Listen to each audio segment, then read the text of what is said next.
Hello ਦੋਸਤੋ, ਸਿੱਧੀ Punjab ਵੈਲਕਮਸ you all. ਤੇ ਅੱਜ ਆਪਾਂ 5 ਤੇ 6 ਜਨਵਰੀ ਦੇ ਇੰਪੋਰਟੈਂਟ ਕਰੰਟ ਅਫੇਅਰਸ ਜਿਹੜੇ ਤੁਹਾਡੇ ਪੀਸੀਐਸ ਐਗਜ਼ਾਮ ਲਈ ਇੰਪੋਰਟੈਂਟ ਨੇ ਉਹ ਆਪਾਂ ਡਿਸਕਸ ਕਰਨ ਵਾਲੇ ਹਾਂ। ਤਾਂ ਪਹਿਲਾਂ ਆਪਾਂ ਦੇਖ ਲੈਂਦੇ ਹਾਂ ਕਿ ਕਿਹੜੇ ਟੌਪਿਕਸ ਆਪਾਂ ਡਿਸਕਸ ਕਰਾਂਗੇ। ਤਾਂ ਅੱਜ ਮੇਨਲੀ ਇਹ ਦੋ ਇੰਪੋਰਟੈਂਟ ਟੌਪਿਕ ਹੈ ਜਿਹੜੇ ਆਪਾਂ ਕਵਰ ਕਰਨੇ ਨੇ। ਗ੍ਰੀਨ ਹਾਈਡਰੋਜਨ ਮਿਸ਼ਨ ਬਹੁਤ ਹੀ ਜ਼ਿਆਦਾ ਇੰਪੋਰਟੈਂਟ ਹੈ। ਤੁਸੀਂ ਕੋਈ ਵੀ ਗਵਰਨਮੈਂਟ ਐਗਜ਼ਾਮੀਨੇਸ਼ਨ ਦੇ ਰਹੇ ਹੋ, ਚਾਹੇ MCQ ਬੇਸਡ ਕੁਐਸਚਨ ਆਣ, ਚਾਹੇ ਸਬਜੈਕਟਿਵ ਟਾਈਪ ਪੇਪਰ ਦੀ ਤੁਸੀਂ ਤਿਆਰੀ ਕਰ ਰਹੇ ਹੋ, ਦੋਨਾਂ ਲਈ ਕਾਫੀ ਇੰਪੋਰਟੈਂਟ ਹੈ। ਮਤਲਬ ਪੰਜਾਬ PCS ਦੇ ਪ੍ਰੀਲਿਮਸ ਲਈ ਵੀ ਤੇ ਮੇਨਸ ਲਈ ਵੀ ਇਹ ਬਹੁਤ ਇੰਪੋਰਟੈਂਟ ਹੈ। ਠੀਕ ਹੈ ਜੀ, ਡਿਟੇਲ 'ਚ ਕਵਰ ਕਰਾਂਗੇ। ਉਸ ਤੋਂ ਬਾਅਦ ਸਤਲੁਜ ਯਮੁਨਾ ਲਿੰਕ ਕੈਨਲ ਪੰਜਾਬ ਲਈ ਕਾਫੀ ਇੰਪੋਰਟੈਂਟ ਇਸ਼ੂ ਹੈ। ਤਾਂ ਤੁਹਾਨੂੰ ਆਨਸਰ ਰਾਈਟਿੰਗ ਵਾਲੇ ਮੇਨਸ 'ਚ ਵੀ ਕੁਐਸਚਨ ਆ ਸਕਦੇ ਨੇ ਤੇ ਓਬਵੀਅਸਲੀ ਇੰਟਰਵਿਊ 'ਚ ਤਾਂ ਜਿਹੜੇ ਬੱਚੇ ਇੰਟਰਵਿਊ ਅਪੀਅਰ ਕਰਨਗੇ ਉਹਨਾਂ ਲਈ ਤਾਂ ਇਹ ਬਹੁਤ ਹੀ ਇੰਪੋਰਟੈਂਟ ਇਸ਼ੂ ਹੈ ਜਿਹਦੇ ਕੁਐਸਚਨ ਪੁੱਛੇ ਜਾਣਗੇ, ਪਰਸਪੈਕਟਿਵ ਪੁੱਛਿਆ ਜਾਵੇਗਾ। ਰਾਈਟ, ਚਲੋ ਫਿਰ ਆਪਾਂ ਫਰਸਟ ਟੌਪਿਕ ਨਾਲ ਆਪਾਂ ਸ਼ੁਰੂ ਕਰਦੇ ਹਾਂ। फर्स्ट टॉपिक अपना है union cabinet approves green hydrogen mission.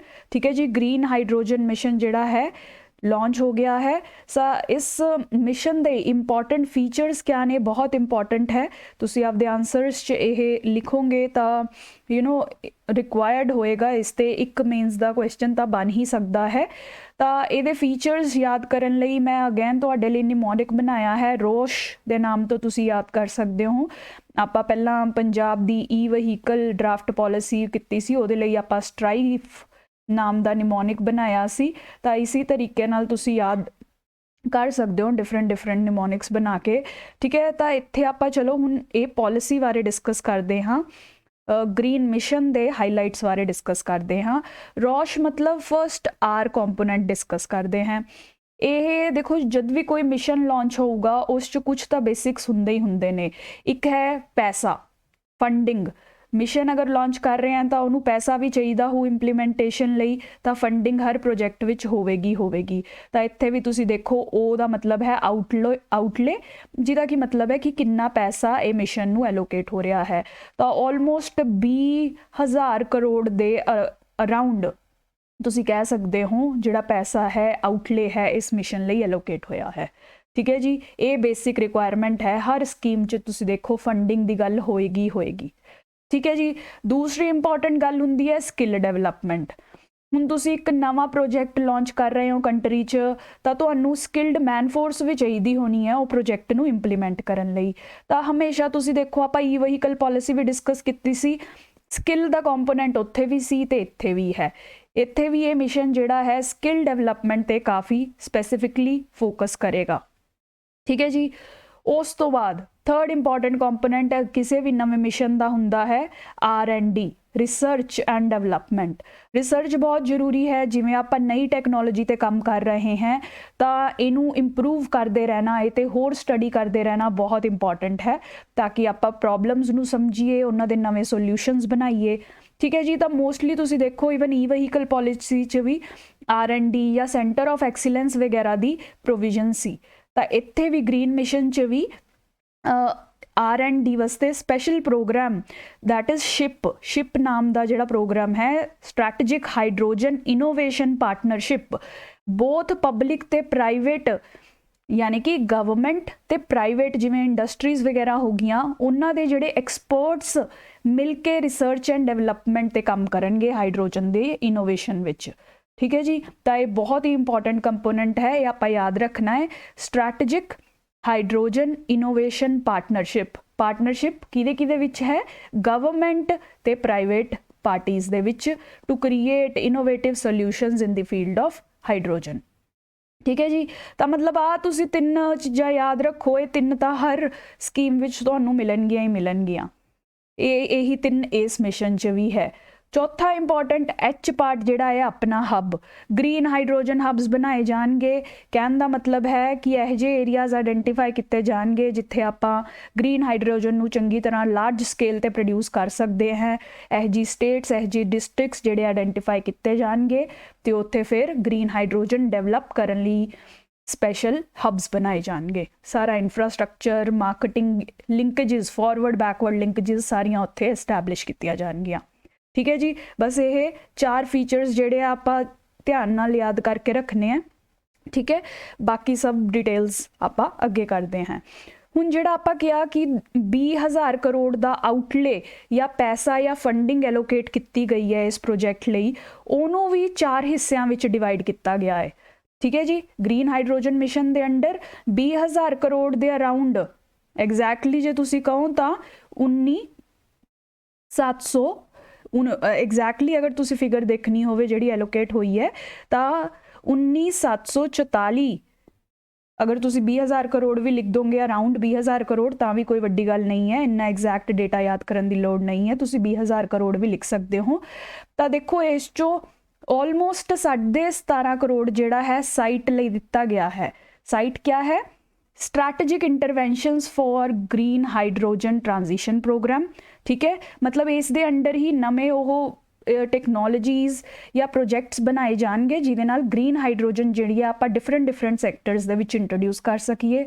Transportation ਹੋਵੇ, ਐਨਰਜੀ ਜਨਰੇਸ਼ਨ ਹੋਵੇ, ਇੰਡਸਟਰੀਅਲ ਯੂਜ਼ ਹੋਵੇ, ਆਪਾਂ ਹਰ ਕਿਤੇ ਗ੍ਰੀਨ ਹਾਈਡਰੋਜਨ ਜਿਹੜੀ ਹੈ ਇੰਡਿਊਸ ਕਰ ਸਕੀਏ। ਉਹਦੇ ਲਈ ਇਹ ਪ੍ਰੋਗਰਾਮ ਜਿਹੜਾ ਹੈ ਸਾਡੇ ਨਾਲ ਜ਼ਿਆਦਾ ਐਲੋਕੇਸ਼ਨ ਦੇ ਰਿਹਾ ਹੈ। ਠੀਕ ਹੈ ਜੀ, ਫਿਰ ਰਿਸਰਚ ਐਂਡ ਡਿਵੈਲਪਮੈਂਟ ਨੂੰ ਵੀ ਪੈਸਾ ਚਾਹੀਦਾ ਹੈ ਤਾਂ 400 ਕਰੋੜ ਰੁਪਇਆ ਜਿਹੜਾ ਹੈ ਰਿਸਰਚ ਐਂਡ ਡਿਵੈਲਪਮੈਂਟ 'ਤੇ ਡਿਵੋਟ ਕੀਤਾ ਜਾਏਗਾ। ਰਾਈਟ, ਉਹ ਤੋਂ ਬਾਅਦ लगभग 15,000 करोड़ रुपया जिहड़ा है पायलट प्रोजैक्ट्स से लगाया जाएगा। मतलब क्या, जब आप कुछ नवा इनोवेशन बना लई उन्होंने फिर आप इंप्लीमेंट करके देखांगे कुछ टेस्ट एरिया ते, मतलब कुछ पर्टिकुलर एरियाज च या कुछ पर्टिकुलर स्पैसीफिक टेस्ट केस लैके उते अप्लाई करके देखांगे, पायलट प्रोजैक्ट बना के देखांगे कि वो कितना सक्सैसफुल हो रहा है, अपना जिहड़ी नवी इनोवेशन है या फेल हो रही है या क्या चेंजेस रिक्वायर्ड है। ठीक है, तो पायलट प्रोजैक्ट्स ਲਈ 15,000 करोड़ दे 1500 करोड़ रुपए ਦੇ ਕੋਲ ਰੱਖਿਆ ਗਿਆ ਹੈ टारगेट। उस तो बाद कुछ होर मिशन कंपोनेंट्स ਹੁੰਦੇ है, सैलरीज एंड ऑल जो भी होर कंपोनेंट्स है मिशन ਦੇ ਉਹਨਾਂ ਲਈ लगभग 400 करोड़ रुपया मिशन कंपोनेंट्स ਲਈ ਰੱਖਿਆ ਗਿਆ है।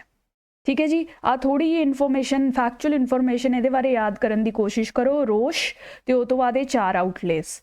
ठीक है, कदों भी ग्रीन हाइड्रोजन मिशन ते कोई भी क्वेश्चन आवे तुसी साइड ते चाहे अगर स्पैसीफिकली नहीं भी पूछा, वैसे तो तुसी इहनूं इंट्रोडक्शन वगैरह च लिखो तो तुहानूं अच्छे मार्क्स मिलणगे जब तुसी फैक्चुअल इन्फॉर्मेशन लिखोगे।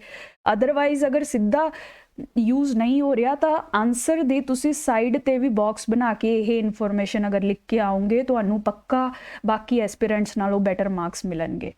ठीक है, तो इन्ने पॉइंट्स तुसी फैक्चुअल डाटा ग्रीन मिशन लई याद करके रखो, ग्रीन हाइड्रोजन मिशन दे लई। ठीक है जी, हुण आपां अगे अगला पार्ट कर लैंदे आ मिशन दा। अगला पार्ट है बेसिकली टारगेट्स बारे, की टारगेट्स है जिहड़ा कि ये मिशन अचीव करना चाहता है। तो देखो मल्टीपल टारगेट्स ने जिहड़ा कि यह 2030 तक अचीव करने का टारगेट रख रहा है। ठीक है, फर्स्ट टारगेट क्या है? 5 मिलियन मैट्रिक टन जिहड़ी है ग्रीन हाइड्रोजन प्रोड्यूस की जा सके 2030 तक, तुसी कह सकते हो 2030 तक ये टारगेट है। ठीक है जी, 8 लाख करोड़ रुपया इन्वेस्ट करने का टारगेट है। राइट, 8 लाख करोड़ इन्वेस्टमेंट्स देनियां हैं ग्रीन हाइड्रोजन मिशन लई डिफरेंट वेज विच। उस तो बाद 6 लाख जॉब्स क्रिएट करने का टारगेट है। ठीक है जी, दैन 1 लाख करोड़ का फॉसिल फ्यूल्स जिहड़े रिड्यूस करने हैं वर्थ 1 लाख करोड़। जिहड़े इंपोर्ट्स आपां करते हैं फॉसिल फ्यूल दे, जिवें आपां ऑयल आपां साउदी अरेबिया तो लै लिया या होर मिडल ईस्टर्न कंट्रीज़ तो लै लिया, तो आपां फॉसिल फ्यूल दे इंपोर्ट्स नूं भी घट करांगे। किन्नी अमाउंट तक का टारगेट है कि 1 लाख करोड़ तक आप फॉसिल फ्यूल्स के इंपोर्ट्स जोड़े है घट कर सकीए, ये टारगेट है। ठीक है जी, and finally 50 million metric ton जिहड़ी है ग्रीन हाउस गैस की भी रिडक्शन करने का टारगेट है। ठीक है जी, ये प्लीज़ ये 5 टारगेट्स याद रखो, इंपॉर्टेंट है। जिमें कि बाकी फैक्चुअल इन्फॉर्मेशन इंपॉर्टेंट है, ये फैक्चुअल इन्फॉर्मेशन उस तो भी ज़्यादा इंपॉर्टेंट है बिकॉज यही ये स्कीम का असली मिशन है, टारगेट है, सिग्निफिकेंस है। तो आनू क्वेश्चन सिग्निफिकेंस से ही आएगा कि क्यों गवर्नमेंट यह जा एडा बड़ा प्रोजैक्ट लॉन्च कर रही है, तो वो सिग्निफिकेंस लिखते हुए तुसी ये सारे पॉइंट लिखोगे। गवर्नमेंट का एम है सिग्निफिकेंस च फॉसिल फ्यूल इंपोर्ट्स रिड्यूस करना, किन्ने 1 लाख करोड़ तक दे। ठीक है जी, गवर्नमेंट का एम है ग्रीन हाउस गैस एमिशनस नू खत्म करना, घट करना, सॉरी कितना घट करना, 50 मिलियन मैट्रिक टन तक। ठीक है जी। अगला सिग्निफिकेंस, इंडिया दे विच टैक्नोलॉजी क्रिएट करना ग्रीन हाइड्रोजन नाल रिलेटेड। ठीक है जी। इंडिया की खुद की इंडिजीनियस कैपेसिटी क्रिएट करना कि इंडिया खुद ग्रीन हाइड्रोजन बना सके। फिर इस सैक्टर विच जॉब्स भी क्रिएट करे, किन्नियां जॉब्स क्रिएट करे, आपां टारगेट च देखिया 6 लाख जॉब्स क्रिएट करे। एंड जदों आपां खुद ये टैक्नोलॉजी बना रहे हैं, ये खुद इनोवेशन बना रहे हैं, तो आपां एक्सपोर्ट्स भी कर सकते हैं। मतलब इंडिया जिहड़ा है फॉरेक्स आपदा अर्न भी करेगा, बाहरों एक्सपोर्ट करके बिजनेस भी अर्न करेगा। ठीक है जी। एंड फिर होर क्या सिग्निफिकेंस है इस प्रोजेक्ट का, कटिंग एज टैक्नोलॉजी बनाओगे, तुसी नवी टैक्नोलॉजी क्रिएट करोगे, तुसी सस्टेनेबल डेवलपमेंट जिहड़े तुहाडे गोल्स है उन्होंने अचीव कर पाओगे। डीकार्बनाइजेशन यानी कि जिमें कि तुहाडी इंडस्ट्री काफ़ी पोल्यूटिंग हुंदी है, ट्रांसपोर्टेशन सैक्टर काफ़ी पोल्यूटिंग है, तुसी एनर्जी मेजरली आपदी कोल तो जनरेट कर रहे हो, तो ये सारे सैक्टर जिहड़े मेजर पोल्यूटिंग सैक्टर्स ने, कार्बन रिलीजिंग सैक्टर्स ने, इन्हां नूं तुसी डीकार्बनाइज कर सकते हो by replacing use of fossil fuels with green hydrogen, जिहड़ी कि कोई ग्रीन हाउस गैस प्रोड्यूस नहीं करती। ठीक है जी। इसीलिए ये प्रोजेक्ट काफ़ी ज़्यादा इंपॉर्टेंट है। ठीक है। फैक्चुअल डिटेल्स जड़ियाँ याद करने की कोशिश करो, ईजी है, 2-3 बार रिवाइज करोगे अपने आप याद हो जाना है, कोई बड़ी गल नहीं है। ठीक है जी। हुण देखो आप ये सारी मिशन की डिटेल्स तो कर लियां, बट थोड़ा या साइंस का बैकग्राउंड भी कर लीए जिते तुहानू प्रीलिम्स च भी क्वेश्चन आ सकते हैं। हुण देखो हाइड्रोजन तुहानू पता है H2 गैस हुंदी है, साइंस च तुसीं इहनू इस तरीके नाल भी पढ़िया होना है, राइट। हुण ये हाइड्रोजन जिहड़ी है तुसी प्रोड्यूस किवें कर सकते हो। देखो हाइड्रोजन प्रोड्यूस करन दे 2 तरीके ने, तुसी नैचुरल गैस तो प्रोड्यूस कर सकते हो। नैचुरल गैस क्या हुंदी है, बेसिकली मीथेन हुंदी है, तो इस चो तुसी कह सकते हो कार्बन ते हाइड्रोजन अलग करके तुसी हाइड्रोजन गैस प्रोड्यूस कर सकते हो। ठीक है जी। दूसरा प्रोसैस हुंदा है इलैक्ट्रोलाइसिस। इलैक्ट्रोलाइसिस बहुत इंपॉर्टेंट है, तो क्वेश्चन सीधा आ सकता है कि आप हाइड्रोजन किस तरीके नाल प्रोड्यूस कर सकते हैं, तो ऑप्शन दिते होंगे 4, तो तुसी एक सिलेक्ट करना होगा। मेजरली इलैक्ट्रोलाइसिस ते क्वेश्चन आएगा। तो इलैक्ट्रोलाइसिस क्या हुंदा है, बेसिकली तुहाडे कोल है वाटर, H2O क्या हुंदा है, वाटर, तो इनू भी तुसी इलैक्ट्रोलाइज करके हाइड्रोजन ते ऑक्सीजन जिहड़ी है अड करते हो, इस तो तुसी हाइड्रोजन एक्सट्रैक्ट करते हो। ठीक है। तो मतलब तुहाडे कोल 2 प्रोसैस ने, या तो तुसी नैचुरल गैस तो हाइड्रोजन प्रोड्यूस करो या वाटर दी इलैक्ट्रोलाइसिस तो तुसी हाइड्रोजन जिहड़ी है प्रोड्यूस करो, राइट। नाउ हुण अगला क्वेश्चन आ जाता है कि बहुत टाइप्स दियां हाइड्रोजन्स हुंदियां हैं, ग्रीन, ग्रे, ब्लू, जिवें आपां इस टॉपिक च भी कह रहे हैं ग्रीन हाइड्रोजन। ठीक है। हुण इस ग्रीन हाइड्रोजन का की मतलब है, राइट। हुण देखो आ जिहड़ा तुसी प्रोसैस कर रहे हो हाइड्रोजन जनरेट करन लई, ये तुसी फॉसिल फ्यूल्स यूज करके भी कर सकते हो या बिना फॉसिल फ्यूल्स दे भी कर सकते हो, राइट। तो जब तुसी फॉसिल फ्यूल्स यूज करते हो जिहड़े कि ग्रीन हाउस गैसेस एमिट करते हैं, तो उन्हां नूं कहंदे है ग्रीन हाइड्रोजन। ठीक है। हाइड्रोजन खुद कोई भी ग्रीन हाउस गैस नहीं प्रोड्यूस कर दी, ये समझ लो, हाइड्रोजन खुद ग्रीन हाउस गैस नहीं प्रोड्यूस कर दी, बट तुसी प्रोसैस की यूज कर रहे हो हाइड्रोजन नू एक्सट्रैक्ट करन लई, उस ते डिपेंड करता है कि हाइड्रोजन ग्रीन हो, ग्रे हो या ब्लू हो। ठीक है जी।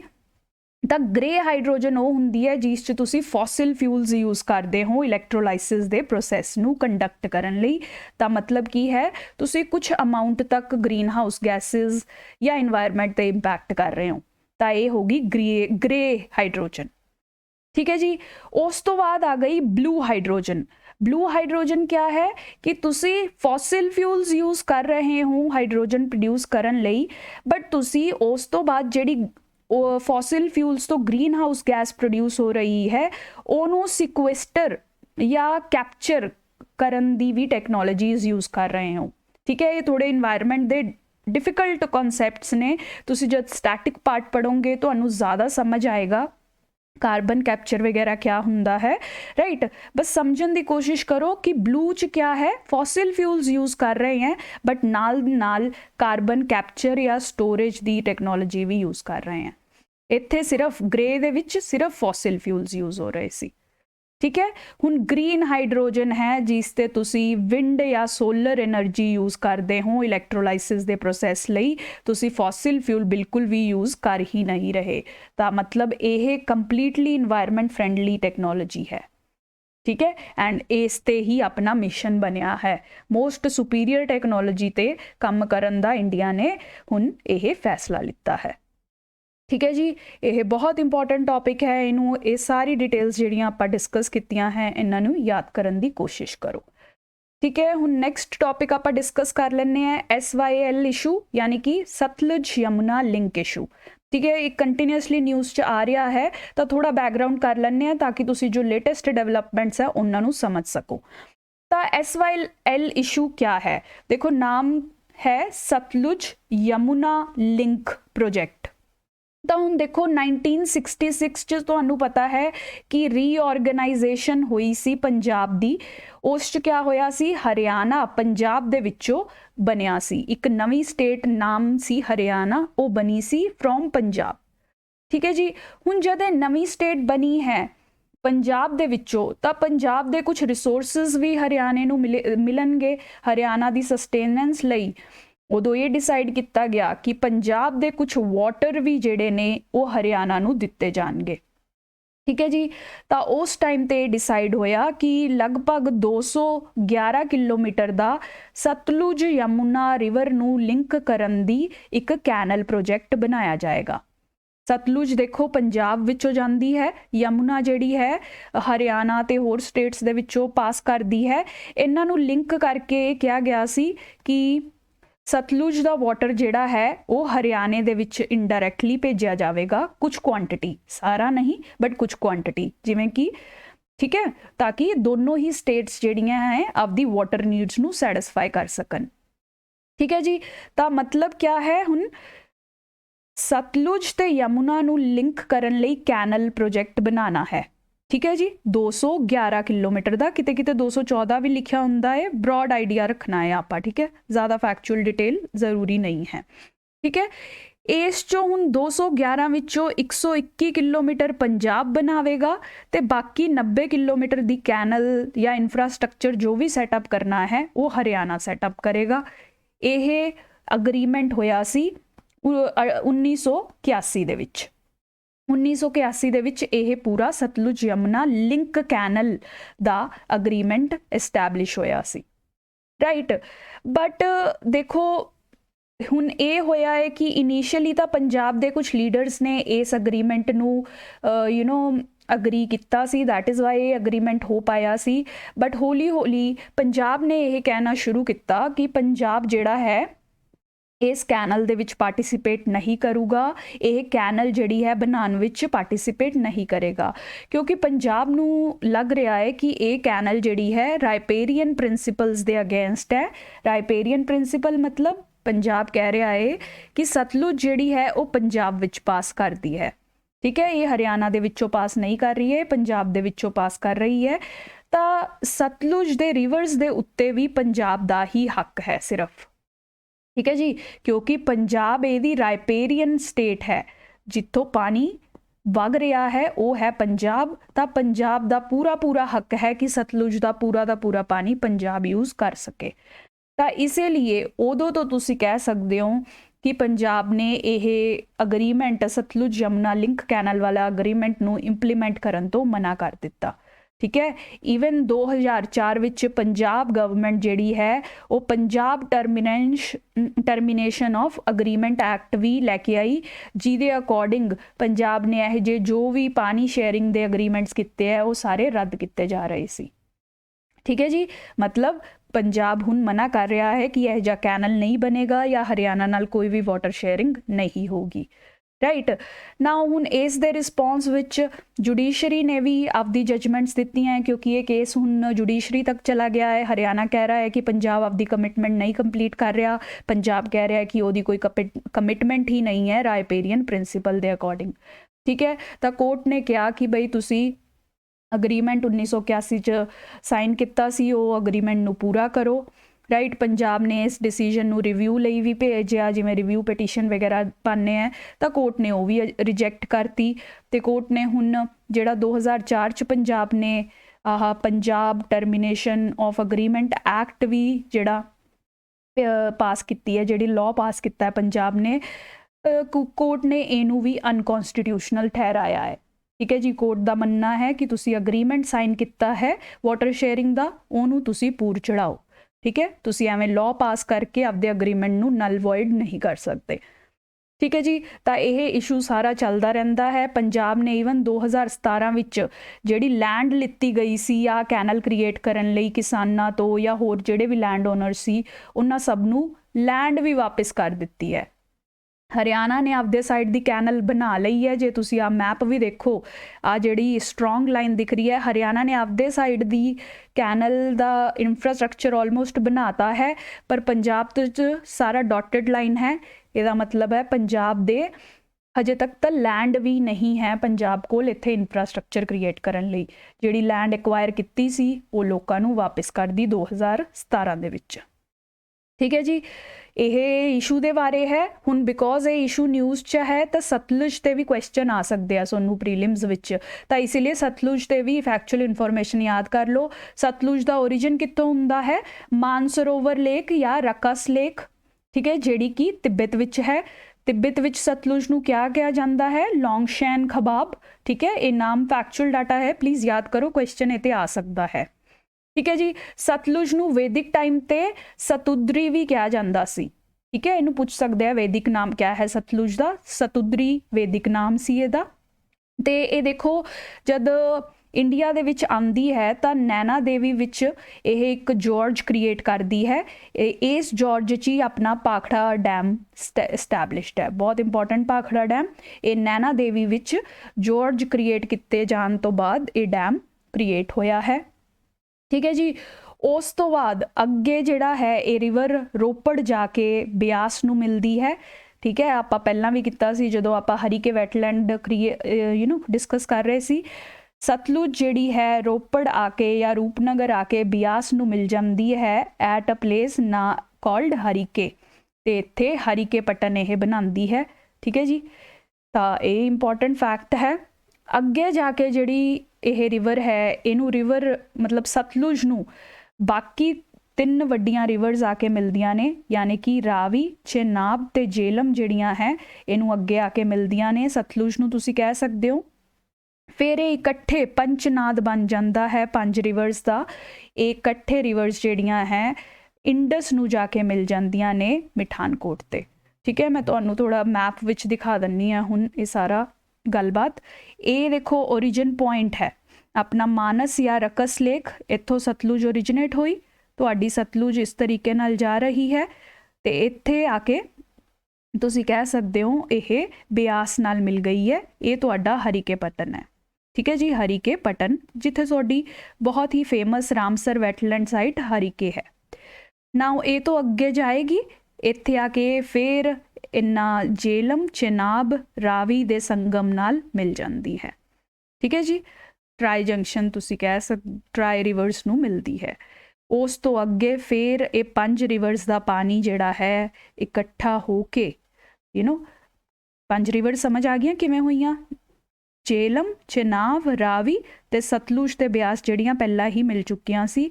ये 5 रिवर्स का पानी जिन्हों आप पंचनाद कह रहे हैं वो अगे जाके इंडस नू मिल जाएगा पाकिस्तान दे विच मिठानकोट पॉइंट ते। ठीक है, ये थोड़ी जी फैक्चुअल इन्फॉर्मेशन है, याद कर लो। प्रीलिम्स च क्वेश्चन पूछा जा सकता है पंजाब PCS दे विच, सिर्फ इन्नी की इन्फॉर्मेशन इंपॉर्टेंट है। यह सी अज दी important news. Please like and subscribe the channel and support us. Thank you so much for watching.